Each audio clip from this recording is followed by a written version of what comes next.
Unit 3 is on a word that appears more and more the higher up in math that you go. The focus of Unit 3 is functions, and they are a big deal in the math world because if something is a function, we know a lot more information about it and we can trust that certain things will always happen with it. If it's not a function, then things tend to be a little bit messier. So 3.1 is just going to be the very basics of functions. From here on out, we will be talking about functions quite a bit in almost every section. So the objectives today are really the basics of functions. So we're going to find the domain and range, and these two words are words that we will be seeing a lot. We want to determine if something is a function. We want to evaluate a function, and then the fourth objective is another way that we can kind of spot if something is a function or not. So before we talk about functions, let's just talk about, in more general terms, a relation. A relation in the math world is any set of ordered pairs.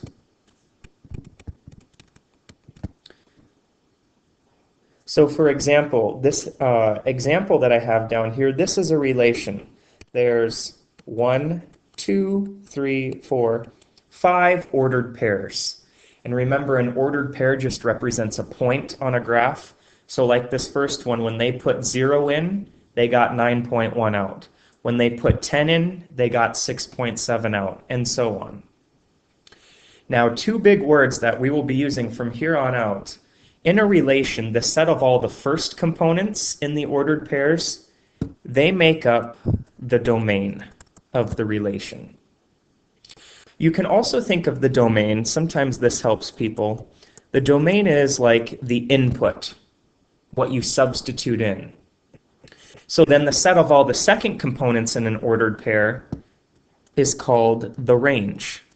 Or you can think of those as like the output, what comes out when you put a number in. So find the domain and range of this relation. We're going to make a list here. So the domain,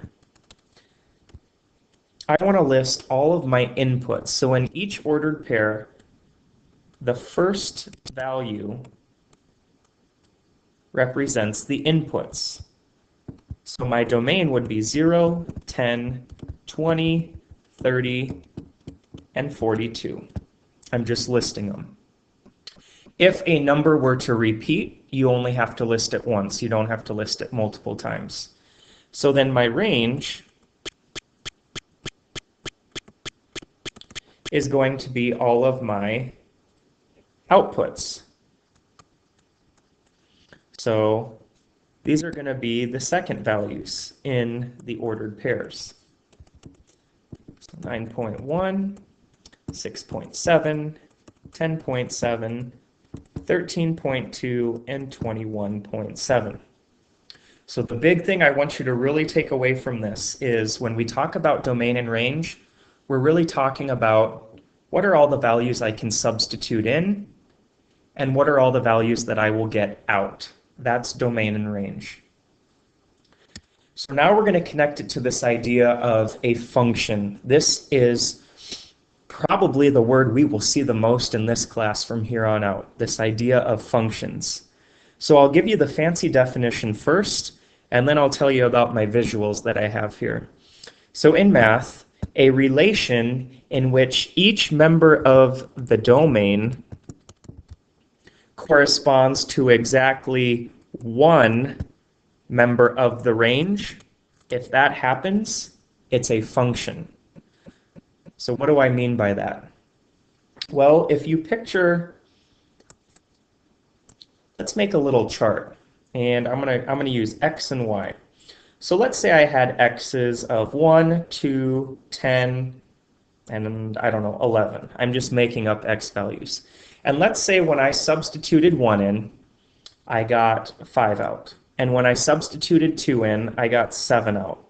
And when I put 10 in, I got 13 out. And when I put 11 in, I don't know, I'm going to be crazy, I got 100 out. This is a function. And the reason why, every input value is spitting out one output value. So each member in the domain, because remember that's like my inputs, corresponds to exactly one thing in the range, because those are my outputs. So this visual here, think of it as like a machine almost. I plug something in, evaluate it, and I get one thing out. I put one thing in, I get one thing out. Something that would not be a function, if I made another table, let's use the same inputs, 1, 2, 10, and 11. And actually, what's going to happen, let's say we put 1 in. Let's say we put 2 in, and we still got the same numbers out. Let's say we put 10 in. And then let's say we put 11 in, but I'm going to extend this down. Hopefully you can see it. Let's say when we put 11 in, we got 100 out and negative 100 out. So let's say when I put the number 11 in, I got 2 answers out at the same time.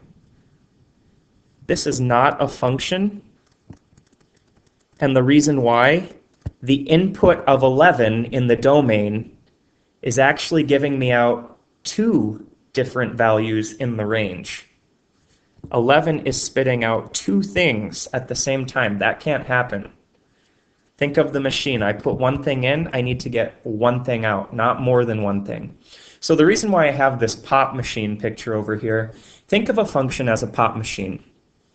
So let's say I go up, I put my money in, and I get a Sprite out. Great. Let's say George goes up, he puts his money in, and he gets Mountain Dew out. Great. Susie goes up, she puts her money in, and she gets out Pepsi. Great. And then let's say Henry, we'll let Henry represent the number 11. Let's say he goes up, he puts his money in, and he gets a Sprite and a Mountain Dew out at the same time. If the pop machine is working correctly, you shouldn't get multiple pops out at once. You should get one drink out at a time.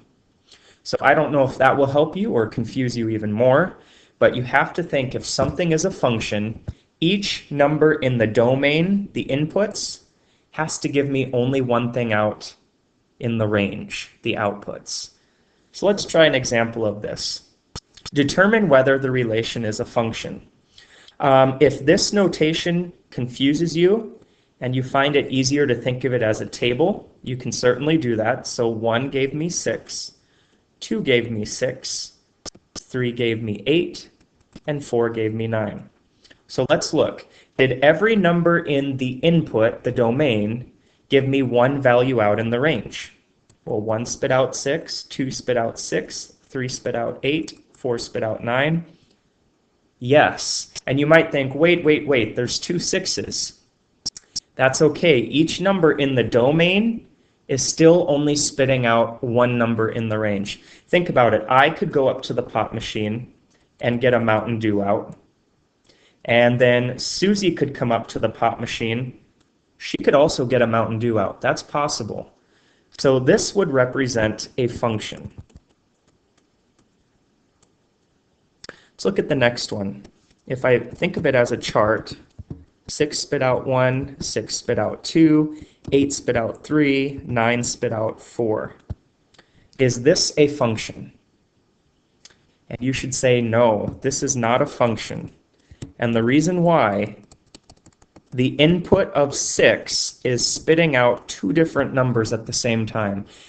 If 6 represents George, George cannot put his money into the pop machine and get 2 different pops out at the same time. Now, my lovely students have come up with another way to kind of keep this straight. Although this is really weird, they thought of it as dating, and they said, hey, the Y's can cheat, but the X's can't, which is their way of saying, hey, if the X is repeating, that's a no-no. The X can't cheat. I don't know if that will help you, but this is like the foundation of functions. All right, so let's look at another example. Determine whether each equation defines y as a function of x. So we're going to do the same thing. Either it is a function or it's not. The only difference is I don't have a table, I have an equation. Well, what I recommend doing first, before you decide yes or no, let's get y alone. So this is where I want to get the variable y alone. So the only thing I have to get rid of is the x squared. I would like to move it over. So I'm going to subtract it. And I get 4 minus x squared equals y. So now think about it. If I start plugging in values, so like you don't have to make a table, I just want to show you what happens. If I plug in 1 for x,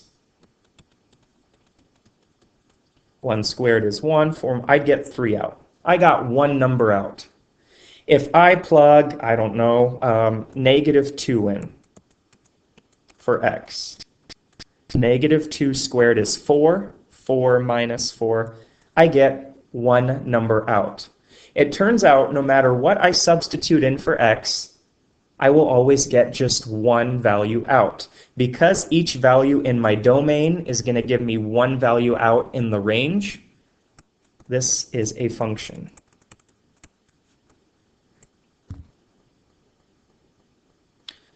Look at this next one. Again, before you decide, I would get y alone. So I'm going to subtract x squared.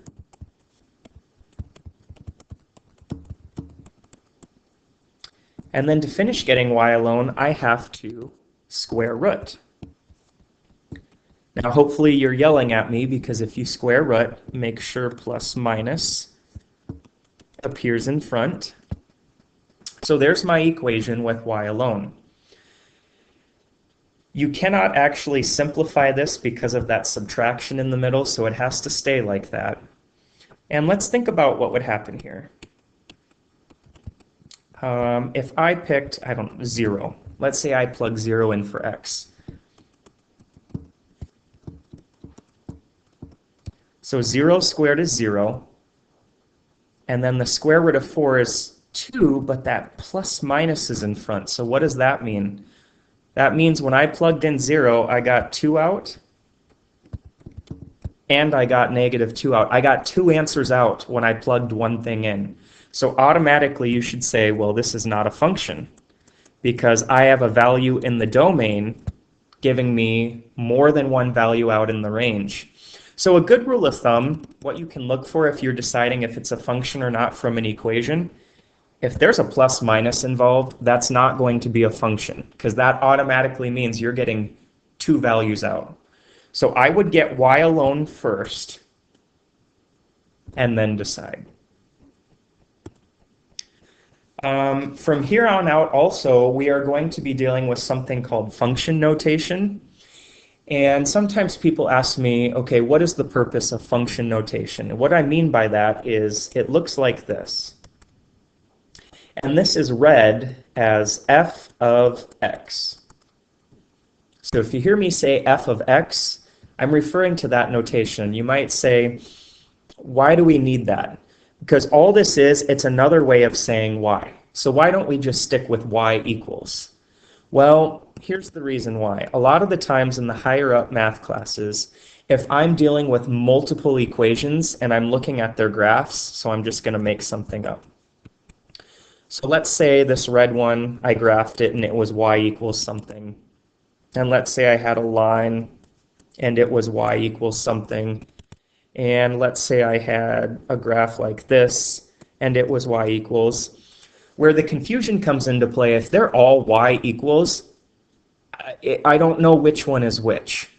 So what they do in math to help with this function notation, they might call the red one f of x. And they might call the blue one g of x. And they might call the pink one h of x.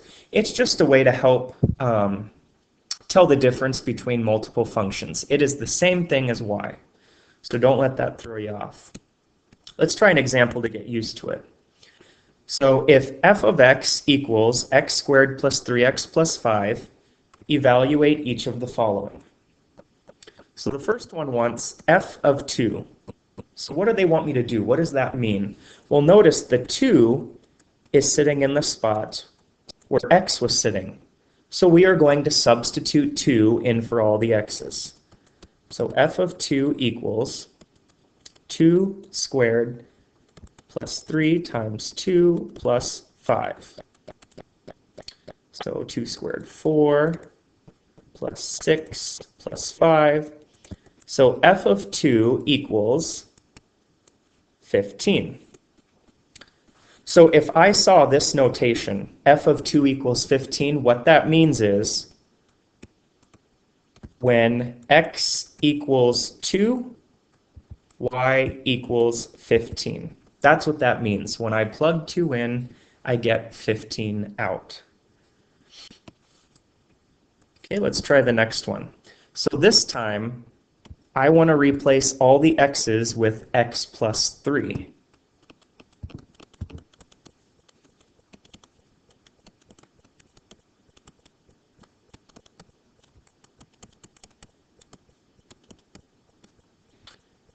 So anywhere I saw an x, I replaced it with x plus 3.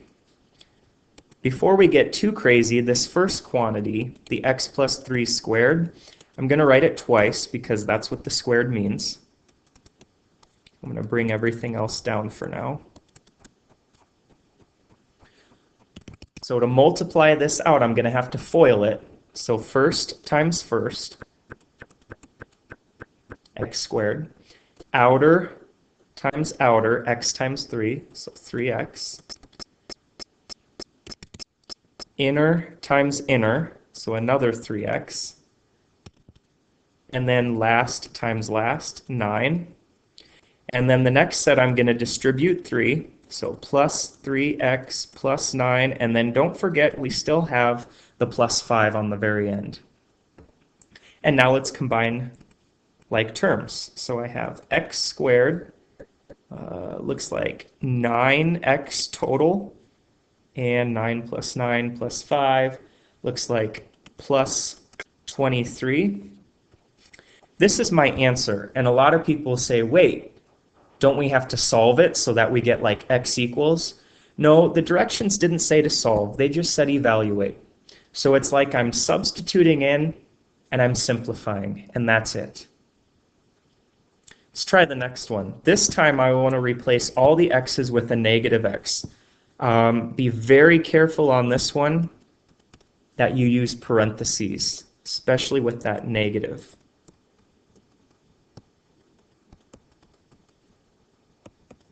Sorry, I kind of ran out of room there. So a negative x squared plus 3 times a negative x plus 5. So if I clean this up, a negative x squared, so think negative x times negative x, should be positive x squared. 3 times negative x would be negative 3x, and then plus 5. So x squared minus 3x plus 5. And that's it. I don't want to solve it. It didn't say to solve. Okay, there's another way it turns out to identify if something is a function or not, and it's called the vertical line test. And once we go through it, if you think about it, it makes sense why this works. So the definition of it says, if any vertical line intersects a graph in more than one spot, the graph is not a function. And if you think about it, that should match up with what we were doing when we were checking if something was a function or not. We said each value in the domain has to only spit out one number in the range. For example, if I graphed something like this, and I said, does this red graph represent a function? Well, if I were to draw a vertical line anywhere, and I hit the graph more than once, that is not a function. Why does that work? That seems like someone just made that up. Well, if you think about it, where I hit the graph, these 2 points, let's say this ordered pair was, I don't know, -2, 3, and let's say this ordered pair was negative 2, 5, do you see how the input was in the same spot, but the outputs were different? So the same input gave me multiple outputs. That's why this vertical line test works. It's doing the same thing we were doing when we were looking at the tables. So let's go through this. Are these functions or not? Well, if I draw a vertical line, I hit it more than once, this is not a function. This one, if I draw a vertical line, no matter where I draw the vertical line, I would only hit the graph once. So this is a function. This one, no matter where I draw a vertical line, I would only hit the graph once, so it's a function. Next one, I would intersect the graph more than once with a vertical line, so this is not a function. Again, what we're testing for when something is a function, does each number in the domain give us one value out in the range? That's what we're checking for. All right, this last big section is probably the most important, and it's on domain and range. So again, I want you to think input and output. So use the graph of each function to identify its domain and range. Let's do the domain first. So on the domain, since we're dealing with the input, I want you to think these are like the x's. So I want to know, just the graph that I have here, what are all the x's it used? So what I tell people is, we're going to look left and right when we do this, because that's the x-axis. So what's the furthest left that this graph went? And you should say, oh, when x was negative 2. Well, what's the furthest right that this graph went? And you should say, oh, x equals 1. It didn't go past 1. So we're going to write this using interval notation. And notice, when I was at negative 2, I had a filled in dot. And when I was at x equals 1, I had a filled in dot. So that means negative 2 and 1 are included. So if you think back to when we used the interval notation and I wanted to include them, I used brackets. So what that means, if you saw that, that means, hey, I can use any x between negative 2 and 1 and negative 2 and 1, and it will be on my graph, which it is. Now let's see if we can do the range. So the range are the outputs, or you can think of them as the y values. So now I want you to think vertically. We're looking at what came out. So what's the furthest on the y-axis here? What's the furthest down that the graph went? Well, this point did not go below y equals 0. So that's the lowest. What's the highest value my graph reached? Well, it looks like it's up at 3. And since I have filled in dots, I'm going to use brackets. So that means my outputs came out to anywhere between 0 and 3. Every once in a while, people will mess this up, and they'll write it like this. And I'm going to be picky, and I will count that wrong. Both domain and range, when you write them, should always be small to big. Small to big. Usually people get the domain, it's the range they mess up.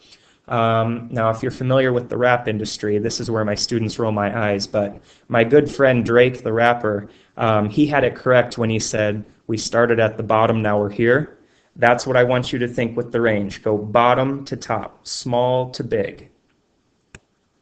All right, so let's try the next one. So the domain, I want to think left and right. So how far left does this graph go? What's the furthest x value to the left we go? It's negative 3. What's the furthest right this x value goes to? It's 2. And now notice on 2, there's a filled in dot, so bracket. But notice on negative 3, there's an open dot. And what that means when we graph, that means I don't actually have a value there. So what we would indicate then is we'd use a parenthesis, meaning, hey, I don't want -3. So then my students will sometimes ask, okay, if you don't want -3, why don't you just say this? Why don't you just use -2 with a bracket then? And I would say that's wrong because on this graph, I could go right up to -3. I could do -2.999, but not -3. We're going all the way up to it, but not the value itself. Now let's see if we can do the range. Again, we want to go small to big, so this time we're thinking vertically. What's the smallest y value? So think vertically. The smallest y value this graph goes to? Well, the lowest point is at y equals 1, and the highest point is up at 2. I have a filled in dot at 2, but an open dot at 1, so I don't actually want to use 1. So there would be my range.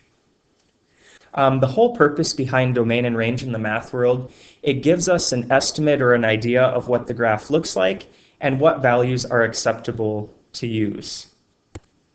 Let's try a couple more. So the domain. So now we're thinking left and right. We're looking at the x's. How far left does my graph go? Well, it looks like it's right here. So -2. And how far right does my graph go? Looks like here.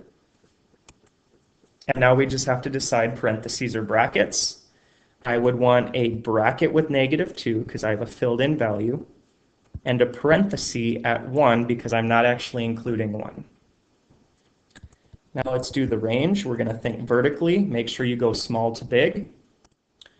So the lowest the graph goes, it looks like on the y-axis here, is 1. And the highest we go is 5. Definitely want a bracket with 5 because I have a filled in dot. What about 1? Sometimes my students will get confused by this and they'll go, well, I don't see a filled in dot, so do we use a parenthesis? And I go, technically, there is a filled in dot there.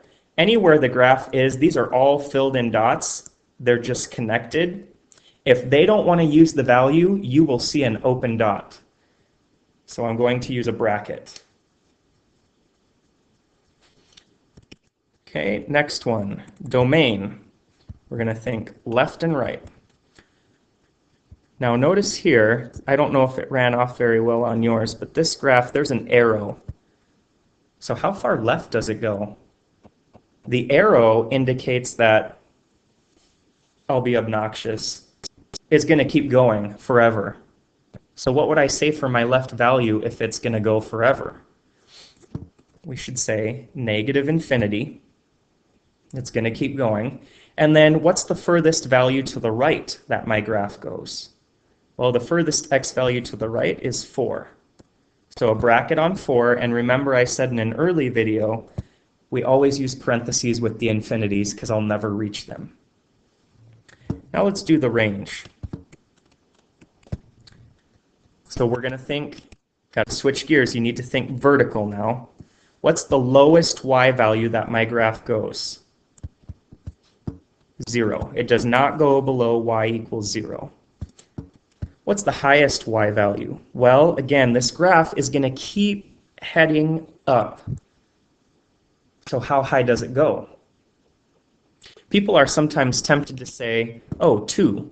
No, it goes higher than that. It keeps going. So this should actually be infinity.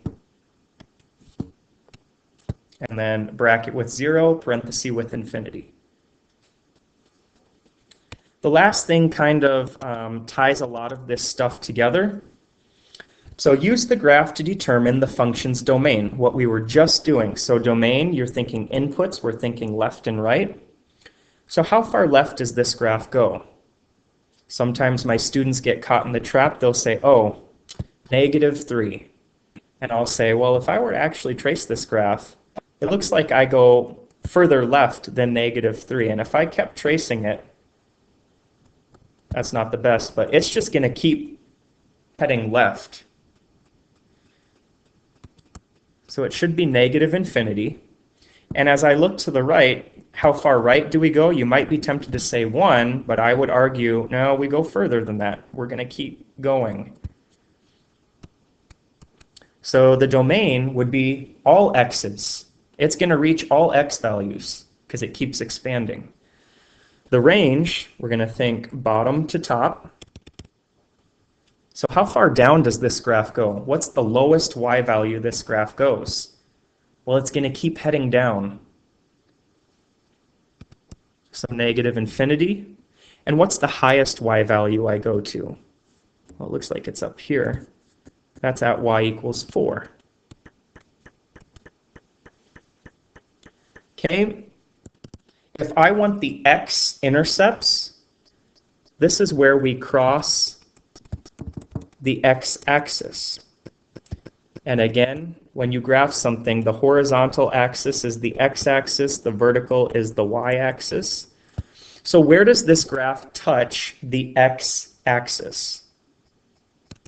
Well, you should say it touches it at -3 and 1. So my x-intercepts are -3 and 1. We'll just list them. The y-intercept is just the opposite. Where do we cross or touch the y-axis? Well, it looks like we're touching the y-axis at 3. And the final two things, they want to know this. Now, this throws people the first time they see it. My students will ask, what does that want? What is that even asking? Well, we did one of these just a little bit ago. This means this -2 is sitting in the spot of x. So it's asking when x equals -2, y equals blank. So here's what we're going to do. We're going to go to where x is -2. Here's where x is -2. And I want you to find where is the graph at. Well, if I stay on the -2 line for x, the graph is right here. What is that y value? 3. That's the answer. Okay, so if we look at the next one, f of 2, so that wants to know when x equals 2, what does y equal? So here's x is 2. I'm going to find where the graph is at. I think it would be right here if we extended it. What is that y value? Should be -5. So you're just finding the value of the graph at those spots.